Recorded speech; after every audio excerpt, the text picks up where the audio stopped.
আকৌ এটা নতুন ভিডিঅ'লৈ আপোনালোকক স্বাগতম জনালোঁ। আজি ছেপ্টেম্বৰ মাহৰ প্ৰথম দিন। আজি পাঠদানত শিশুসকলৰ বিষয় আছিলে জীৱ-জন্তু।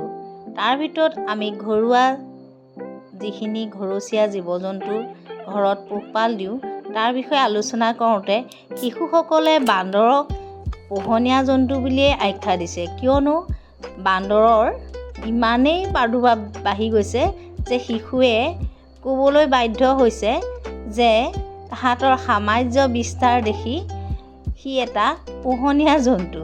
মোৰে হাঁহি উঠি গৈছে, চাওকচোন বাৰু। বান্দৰ কাৰ ঘৰত পোহে?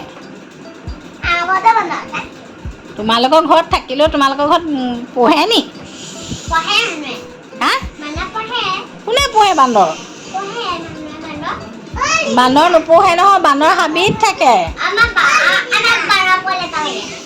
বান্দৰৰ পোৱালিবোৰ লৈ লৈ মাৰ ঘৰত আহে, হাবিতহে থাকে, সেইবোৰ নোপোহে নহয়।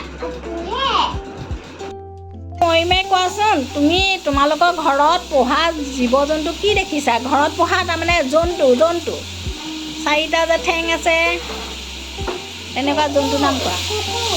আৰু কি আছে? আৰু ম'হ, বাফলো ম'হ ইংৰাজীত কয়, হয় নাই? আৰু শহাপহু,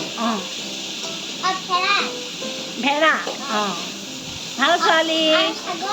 ছাগলী, ভাল ছোৱালী। যোৱা এতিয়া আহিব তাৰপাছত কৌশিক আহা। কোৱা, ঘৰত তোমালোকৰ ঘৰত পোহা বা ওচৰৰ মানুহৰ ঘৰত পোহা জন্তুৰ নাম কোৱা। তোমালোকৰ ঘৰত নোপোহে? ৰাস্তাত দেখা কোৱা।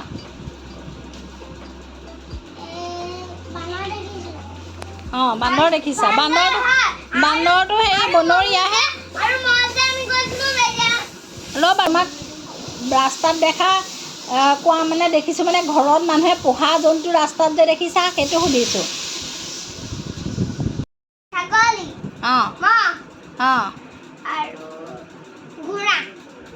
আৰু